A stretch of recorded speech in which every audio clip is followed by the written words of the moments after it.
Hello everyone, आज का हमारा टॉपिक है ecosystem services and its significance. सबसे पहले हम इसका इंट्रोडक्शन देख लेते हैं कि इकोसिस्टम सर्विसेज होती क्या है। पृथ्वी हमें अनेक प्रकार की सेवाएं प्रदान करती है जो हमारे जीवन, समाज, अर्थव्यवस्था के लिए अत्यंत आवश्यक होती हैं। ये सेवाएं हमें पारिस्थितिकी तंत्र यानी कि इकोसिस्टम से प्राप्त होती हैं, जिन्हें हम इकोसिस्टम सर्विसेज कहते हैं। तो मतलब इकोसिस्टम से प्राप्त होने वाली सेवाएं क्या कहलाती हैं? इकोसिस्टम सर्विसेज कहलाती हैं। तो इसकी परिभाषा ये लिखी हुई है। तो इकोसिस्टम सर्विसेज वे लाभ होते हैं जो हमें प्रकृति से बिना मूल्य दिए प्राप्त होते हैं।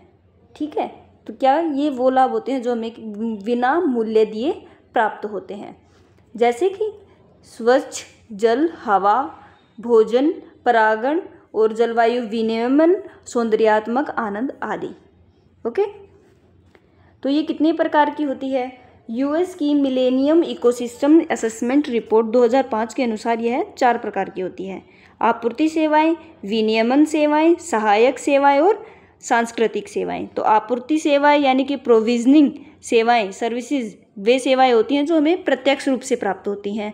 प्रत्यक्ष संसाधन है जो इकोसिस्टम से हमें प्राप्त होते हैं। रेगुलेटिंग यानी विनियमन सेवाएं वे सेवाएं होती हैं जो कि पारिस्थितिकी में संतुलन बनाए रखने के लिए आवश्यक होती हैं।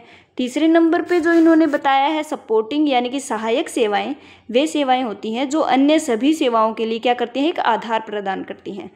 लास्ट कल्चरल सेवाएं जो होती हैं, सांस्कृतिक सेवाएं जिन्हें हम बोलते हैं, ये वे सेवाएं होती हैं जो सामाजिक, धार्मिक, मानसिक और सौंदर्य अनुभवों से जुड़ी होती हैं।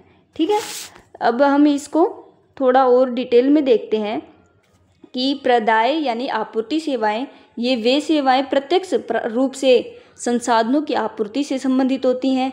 इसमें खाद्य सामग्री, पेयजल, ईंधन, औषधियाँ, कच्चा माल इत्यादि आता है।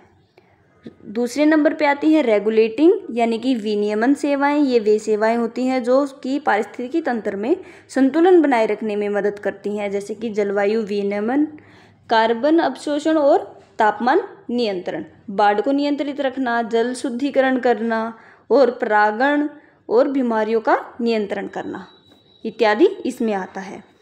तीसरे नंबर पर जो हम देखते हैं कि सपोर्टिंग और सहायक सेवाएं, ये वे सेवाएं होती हैं जो सभी सेवाओं की नींव होती हैं, मूल होती हैं। तो इसमें हम देखते हैं एग्जाम्पल क्या क्या हैं? पोषक पोषण चक्र, न्यूट्रिएंट साइकिल, सोइल फॉर्मेशन और प्राथमिक उत्पादन। हरे पौधे द्वारा जो प्रकाश संश्लेषण की प्रक्रिया होती है वो किस में आती है? इसी में आती है। फिर हमारा लास्ट है कल्चरल और सांस्कृतिक सेवाएं, जिसे हम बोलते हैं। इसमें सामाजिक, धार्मिक और सौंदर्य मनोरंजन से संबंधित सेवाएं आती हैं। इसमें जैसे कि हमारी पवित्र नदियाँ, वृक्ष, नेशनल पार्क, अभ्यारण्य, ये सारी इसमें आती हैं। इसमें हम एग्जाम्पल देखते हैं तो जैसे हमारा गंगा, हिमालय, तुलसी इत्यादि, ये क्या है? धार्मिक महत्व रखते हैं। तो ये किस में आएंगे? कल्चरल सर्विसेज के एग्जाम्पल हैं। तो सौंदर्यात्मक आनंद इत्यादि।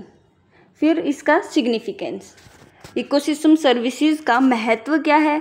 तो जीवन के लिए आवश्यक है, क्योंकि इससे हमें क्या मिलती है? हवा, पानी, भोजन इत्यादि, जिसके बिना जीवन ही संभव नहीं है। तो जीवन के लिए आवश्यक है। और आर्थिक लाभ, इसमें कृषि, मत्स्य पालन, पर्यटन इत्यादि भी हमें कहाँ से प्राप्त होते हैं? ये किसकी सेवाएं हैं? इकोसिस्टम की सेवाएं हैं। तो हमारा आर्थिक लाभ भी इससे होता है। तो ये भी एक सिग्निफिकेंस आएगा। और आपदाओं से सुरक्षा, जैसे मैंग्रोव, दलदली क्षेत्र जो है, जंगल है, ये क्या बाढ़, सुनामी और कटाव इत्यादि से हमारी क्या करते हैं? रक्षा करते हैं। तो आपदाओं से भी सुरक्षा करती है। जलवायु संतुलन को बनाए रखने में कार्बन डाइऑक्साइड जो है, या फिर आप मान लो कि तापमान को नियंत्रित करना, ये सब सारी चीज़ें किस में आती हैं? ये हमारी इकोसिस्टम सर्विसेज का पार्ट है। और ये वन और जो महासागर है, ये हमारी CO2 को अवशोषण में एक बड़ा मान लो कि सोर्स है इसका। तो इसलिए जलवायु को संतुलित रखना। जैव विविधता का संरक्षण, इकोसिस्टम सर्विसेज जैविक प्रजातियों को जीवन, निवास स्थान और प्रजनन के लिए अनुकूल वातावरण प्रदान करती हैं। स्वास्थ्य लाभ, इसमें क्या? स्वच्छ हवा होगी, जल होगा, पौष्टिक भोजन होगा, तो क्या हम ऑटोमेटिकली क्या रहेंगे? स्वस्थ रहेंगे। तो ये हमारे लिए, हमारे भौतिक और मानसिक स्वास्थ्य के लिए भी अनिवार्य है। सांस्कृतिक और आध्यात्मिक महत्व भी रखती है, क्योंकि इससे ही हमारे रीति रिवाज, धार्मिक विश्वास, सांस्कृतिक पहचान प्रकृति से जुड़ी हुई होती हैं।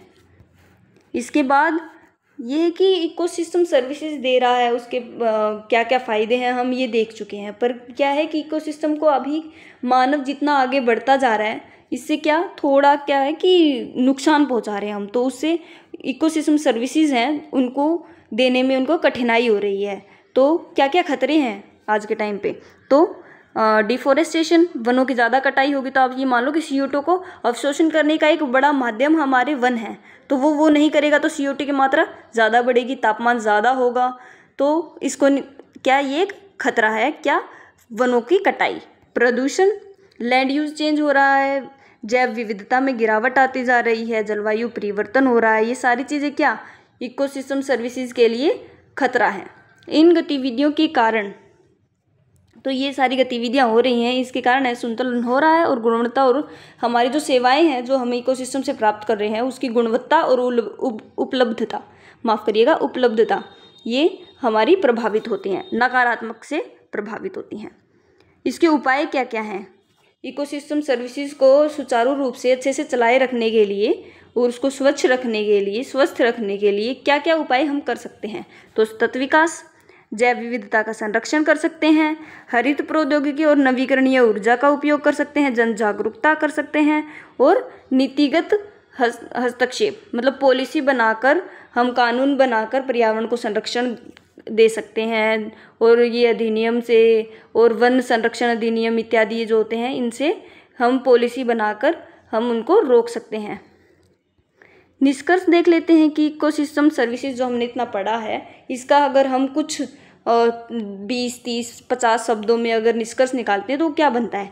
इकोसिस्टम सर्विस न केवल हमारे जीवन की नींव है बल्कि आर्थिक, सामाजिक और सांस्कृतिक संरचना का भी अभिन्न अंग है। यदि इन सेवाओं का संरक्षण होता है तो जीवन की गुणवत्ता भी प्रभावित होगी। इसलिए इन सेवाओं के संरक्षण और पुनरुत्थान यानी कि रिस्टोरेशन के लिए व्यक्तिगत, सामाजिक और सांस्कृतिक सरकारी स्तर पर ठोस कदम उठाने चाहिए। क्या है? इसको संरक्षण देने के लिए, इसको पुनर्स्थापन करने के लिए व्यक्तिगत, सामाजिक और सरकारी स्तर पर ठोस कदम उठाने चाहिए। आज के लिए इतना ही, धन्यवाद।